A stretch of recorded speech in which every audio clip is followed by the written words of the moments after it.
आज होती पोरांच्या स्कूलमध्ये पेरेंट्स मीटिंग आवरून आम्ही सगळे माझ्या घरी आलो.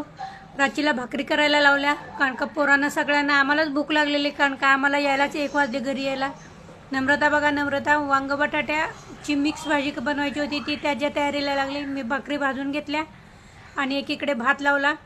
मग मी सगळे जे येतं त्याच्या कामात आपली निवांत आवरत होती पटापट, कारण का सगळ्यांनाच भूक लागलेली. माझं आवरलं, मी बाहेर गेले तोपर्यंत ह्यांनी भाजी टाकली.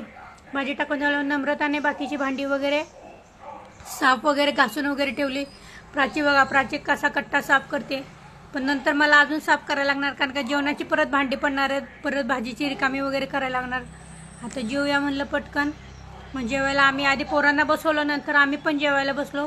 जान्हवी, तनू आणि रुद्र तिघंजण जेवायला बसले मस्तपैकी. आम्ही पण जेवलो. आजचा ब्लॉग छोटासा मिनी ब्लॉग कसा वाटला नक्की सांगा. या जेवायला.